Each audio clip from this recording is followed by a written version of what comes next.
ஏசாயா அதிகாரம் 45. கர்த்தராகிய நான் அபிஷேகம் பண்ணின கோரேசுக்கு முன்பாக ஜாதிகளை கீழ்ப்படுத்தி ராஜாக்களின் இடைக்கட்டுகளை அவிழ்க்கும்படிக்கும் அவனுக்கு முன்பாக வாசல்கள் பூட்டப்படாதிருக்க கதவுகளை திறந்து வைக்கும்படிக்கும் அவனை பார்த்து அவன் வலது கையை பிடித்து கொண்டு அவனுக்கு சொல்லுகிறதாவது, நான் உனக்கு முன்னே போய் கோணலானவைகளை செவ்வையாக்குவேன். உன்னை பெயர் சொல்லி அழைக்கிற இஸ்ரவேலின் தேவனாகிய கர்த்தர் நானே என்று நீ அறியும்படிக்கு வெண்கல கதவுகளை உடைத்து இருப்பு தாழ்பாள்களை முறித்து அந்தகாரத்தில் இருக்கிற பொக்கிஷங்களையும் ஒளிப்பிடத்தில் இருக்கிற புதையல்களையும் உனக்கு கொடுப்பேன். நான் என் தாசனாகிய யாக்கோபின் நிமித்தமும் நான் தெரிந்து கொண்ட இஸ்ரவேலின் நிமித்தமும் நான் உன்னை பெயர் சொல்லி அழைத்து நீ என்னை அறியாதிருந்தும் உனக்கு நாமம் தரித்தேன். நானே கர்த்தர், வேறொருவர் இல்லை. என்னை தவிர தேவன் இல்லை. என்னை தவிர ஒருவரும் இல்லை என்று சூரியன் உதிக்கிற திசையிலும் அது அஸ்தமிக்கிற திசையிலும் அறியப்படும்படிக்கு நீ என்னை அறியாதிருந்தும் நான் உனக்கு இடைக்கட்டு கட்டினேன். நானே கர்த்தர், வேறொருவர் இல்லை. ஒளியை படைத்து இருளையும் உண்டாக்கினேன். சமாதானத்தை படைத்து தீங்கையும் உண்டாக்குகிறவர் நானே. கர்த்தராகிய நானே இவைகளையெல்லாம் செய்கிறவர். வானங்களே, உயர இருந்து சொரியுங்கள். ஆகாய மண்டலங்கள் நீதியை பொழிய கடவது. பூமி திறவுண்டு இரட்சிப்பின் கனியை தந்து நீதியும் கூட விளைவதாக. கர்த்தராகிய நான் இவைகளை உண்டாக்குகிறேன். மண் ஓடுகளுக்கொத்த ஓடாயிருந்தும் தன்னை உருவாக்கினவரோடே வழக்காடுகிறவனுக்கு ஐயோ. களிமண் தன்னை உருவாக்கினவனை நோக்கி என்ன செய்கிறாய் என்று சொல்லத்தகுமோ? உன் கிரியையானது அவருக்கு கைகள் இல்லை என்று சொல்லலாமோ? தகப்பனை நோக்கி ஏன் ஜனிப்பித்தாய் என்றும் தாயை நோக்கி ஏன் பெற்றாய் என்றும் சொல்லுகிறவனுக்கு ஐயோ. இஸ்ரவேலின் பரிசுத்தரும் அவனை உருவாக்கினவருமாகிய கர்த்தர் சொல்லுகிறதாவது, வருங்காரியங்களை என்னிடத்தில் கேளுங்கள்.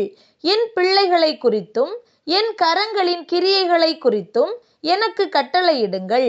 நான் பூமியை உண்டு பண்ணி நானே அதின்மேல் இருக்கிற மனுஷனை சிருஷ்டித்தேன். என் கரங்கள் வானங்களை விரித்தன. அவைகளின் சர்வ சேனையையும் நான் கட்டளையிட்டேன். நான் நீதியின்படி அவனை எழுப்பிப்பேன். அவன் வழிகளையெல்லாம் செவ்வைப்படுத்துவேன். அவன் என் நகரத்தை கட்டி சிறைப்பட்டு போன என்னுடையவர்களை கிரயமில்லாமலும் பரிதானமில்லாமலும் விடுதலையாக்குவான் என்று சேனைகளின் கர்த்தர் சொல்லுகிறார். எகிப்தின் சம்பாத்தியமும் எத்தியோப்பியாவின் வர்த்தக லாபமும் நெடிய ஆட்களாகிய சபேயரின் வர்த்தக லாபமும் உன்னிடத்திற்கு தாண்டி வந்து உன்னுடையதாகும். அவர்கள் உன் பின்னே சென்று விலங்கிடப்பட்டு நடந்து வந்து உன்னுடனே மாத்திரம் தேவன் இருக்கிறார் என்றும் அவரை அல்லாமல் வேறே தேவன் இல்லை என்றும் சொல்லி உன்னை பணிந்து கொண்டு உன்னை நோக்கி விண்ணப்பம் பண்ணுவார்கள் என்று கர்த்தர் சொல்லுகிறார். இஸ்ரவேலின் தேவனும் இரட்சகருமாகிய நீர் மெய்யாகவே உம்மை மறைத்து கொண்டிருக்கிற தேவனாயிருக்கிறீர். விக்கிரகங்களை உண்டு பண்ணுகிற அனைவரும் வெட்கப்பட்டு லட்சையடைந்து ஏகமாய் கலங்கி போவார்கள். இஸ்ரவேலோ கர்த்தராலே நித்திய இரட்சிப்பினால் இரட்சிக்கப்படுவான். நீங்கள் என்றென்றைக்கும் உள்ள சதா காலங்களிலும் வெட்கப்படாமலும் கலங்காமலும் இருப்பீர்கள். வானங்களை சிருஷ்டித்து பூமியையும் வெறுமையாயிருக்க சிருஷ்டியாமல் அதை குடியிருப்புக்காக செய்து படைத்து அதை உருவேற்படுத்தின தேவனாகிய கர்த்தர் சொல்லுகிறதாவது, நானே கர்த்தர், வேறொருவர் இல்லை. நான் அந்தரங்கத்திலும் பூமியின் அந்தகாரமான இடத்திலும் பேசினதில்லை. விருதாவாக என்னை தேடுங்கள் என்று நான் யாக்கோபின் சந்ததிக்கு சொன்னதுமில்லை. நான் நீதியை பேசி யதார்த்தமானவைகளை அறிவிக்கிற கர்த்தர். ஜாதிகளினின்று தப்பினவர்களே, கூட்டங்கூடி வாருங்கள், ஏகமாய் சேருங்கள். தங்கள் விக்கிரகமாகிய மரத்தை சுமந்து இரட்சிக்க மாட்டாத தேவனை தொழுது கொள்ளுகிறவர்கள் அறிவில்லாதவர்கள். நீங்கள் தெரிவிக்கும்படி சேர்ந்து ஏகமாய் யோசனை பண்ணுங்கள். இதை பூர்வ காலம் முதற்கொண்டு விளங்க பண்ணி அந்நாள் துவக்கி இதை அறிவித்தவர் யார்? கர்த்தராகிய நான் அல்லவோ?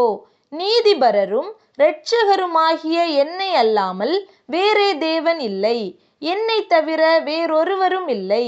பூமியின் எல்லையெங்கும் உள்ளவர்களே, என்னை நோக்கி பாருங்கள், அப்பொழுது இரட்சிக்கப்படுவீர்கள். நானே தேவன், வேறொருவரும் இல்லை. முழங்கால் யாவும் எனக்கு முன்பாக முடங்கும், நாவு யாவும் என்னை முன்னிட்டு ஆணையிடும் என்று நான் என்னை கொண்டே ஆணையிட்டிருக்கிறேன். இந்த நீதியான வார்த்தை என் வாயிலிருந்து புறப்பட்டது, இது மாறுவது இல்லை என்கிறார்.